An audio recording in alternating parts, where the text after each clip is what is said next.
So I've been building and collecting Lego pretty much my entire life, but it's probably hard to tell. In that time, I've collected some pretty awesome and rare Lego minifigures. But what I got today is probably the coolest thing in my entire collection, and honestly, just something I never thought I'd be able to get my hands on.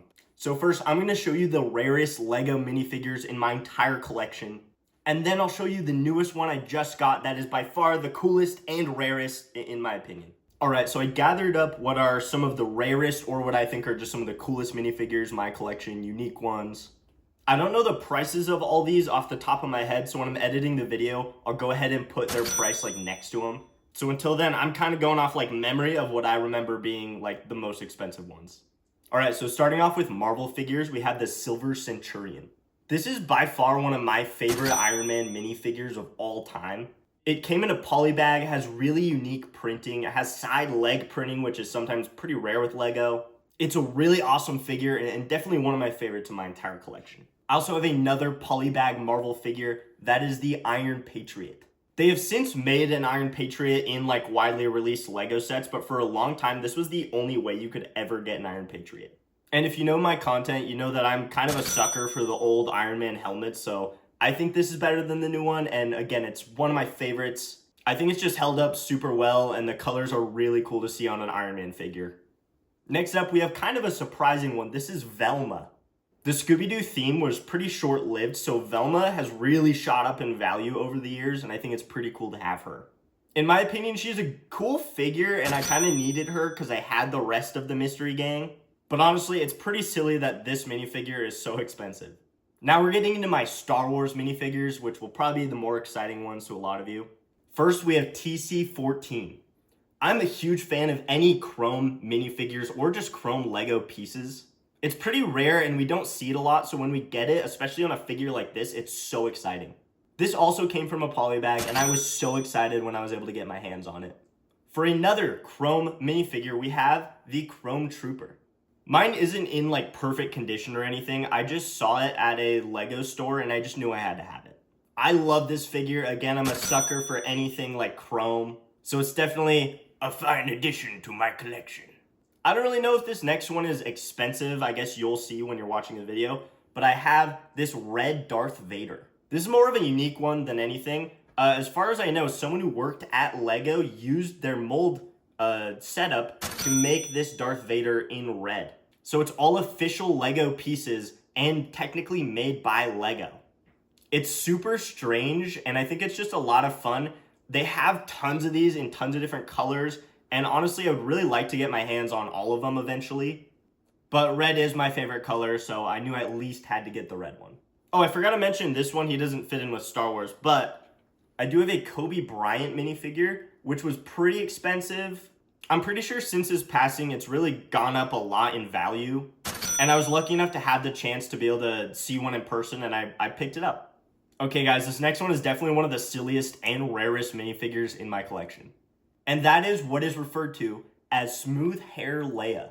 And yeah, it's just a Princess Leia figure, but she doesn't have like the grooves in her hair that most minifigures have and the later Princess Leia hair pieces had. So again, she's not like the coolest minifigure by any means, and it's honestly kind of stupid how expensive she is. But she's very unique, so I knew I had to get my hands on a smooth-haired Leia. But now, for the reason you probably clicked on this video, I'm going to show you the rarest, coolest, and most expensive minifigure in my collection that I just obtained. And now for the grand reveal. This is the 2019 Spider-Man PS4 Comic-Con exclusive Lego minifigure.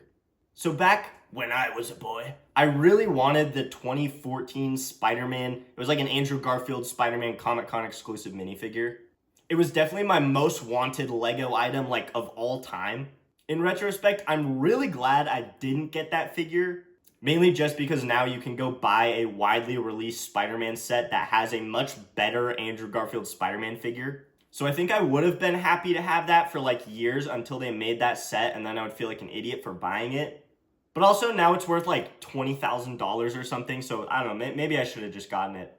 But yeah, for me, in my head, Comic-Con exclusive minifigures were just something like out of the realm of possibility. Like they were really cool and I knew about them, how rare and expensive they were, but like it wasn't something I could actually get. I'm also a huge Spider-Man fan, and I did play the Spider-Man PS4 game, and I loved it. A lot of you could tell from that video where I was swinging Spider-Man around my city that I definitely played the game. I definitely copied some of his webbing and just swinging techniques through the city. But yeah, I was a huge fan of the game, and when I found out they made a Spider-Man PS4 minifigure, like an official one by LEGO, I wanted it really bad. But the issue was, it's like thousands of dollars. And I do spend a lot of money on LEGO, but like $1,000 in LEGO pieces, I could make like multiple skyscrapers to put in my city and do a bunch of content on. But a $1,000 minifigure, it just seemed like a really bad financial choice and something I just couldn't do and didn't have the money for. But I was actually lucky enough to get this figure thanks to you guys. I got monetized on TikTok a bit ago, and I just recently got monetized on YouTube, which is super exciting. And once I got monetized, I told myself I would save up that money, I wouldn't spend it on anything, and I would put it towards getting a Spider-Man PS4 2019 Comic-Con exclusive minifigure. So really, you guys supporting me and watching my videos is the only reason I have this. So for me, this is like a huge milestone to be able to obtain something like this and have it in my collection. I just never thought it'd be possible. And I'm seriously so thankful for your support. Aww. So yeah, is this like the rarest Comic-Con exclusive figure? Like, not even close. But to me, for years, this has been the one that I really wanted, and it's just insane to finally have it. I think it's fitting for the rarest minifigure in my collection to be a Marvel Spider-Man minifigure. I do a lot of Marvel content, and hey, I make the goofy Marvel vehicles, so having a rare Spider-Man just made sense. So yeah, having this figure is just so awesome, and I never thought it'd be possible, and I just couldn't be happier. The figure itself is really cool. The white spider logos on the front and back of his suit are very iconic to the Spider-Man PS4 game. And the printing they did just looks so great. They even have details for his like white and red sneakers that are attached to his costume. And in my opinion, they nailed the look of his eyes. The lenses are mostly white with like a little bit of silver lining them, which is super unique and I think looks just like the video game. And I do think when you compare this to the other Spider-Man figures we've gotten in recent years, it is by far the coolest. But hey, that's just my unbiased opinion. Oh yeah, and if you're wondering like, oh my gosh, why did he open it? Like he just opened it, now it's super devalued. These Comic-Con exclusive seals, or at least this one, like maybe it's already been open and there's a kind of way to prevent it from being open. I don't know. But you can kind of just like crack them open. And there's just like a little card and then he's just there. So maybe this was already opened and I didn't know that and whatever. But to be honest, I'm probably never gonna sell this thing. I mean, let's be honest. I could hold on to it for 5 years. It could become like $20,000 like the Andrew Garfield Spider-Man one. But knowing me, I'm probably just gonna hold on to it. But yeah, I just thought I would mention that because I don't want people like commenting and calling me stupid or being like, dude, why did you open it? Like, what are you doing?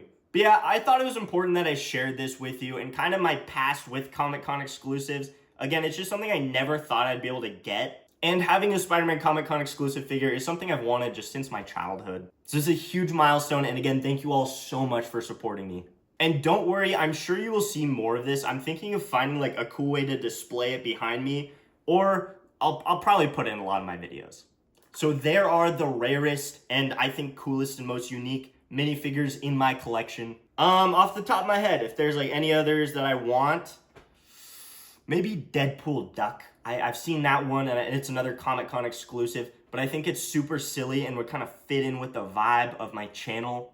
So yeah, if you guys keep supporting my videos and watching them, then yeah, maybe at some point I'll be able to get my hands on a Deadpool Duck, which would also be a very cool one.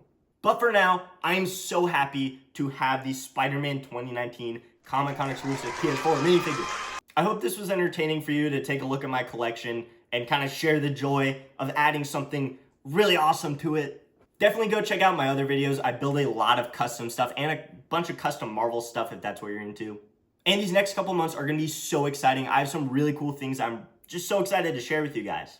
So consider subscribing and drop a comment. Let me know your thoughts on this. Whether you think it's a really stupid financial choice to spend this much money on a minifigure, yes, or you think it's really cool, I would love to hear your thoughts. As always, thank you so much for watching and stay tuned for more awesome LEGO content. You guys are awesome. Thank you so much for watching.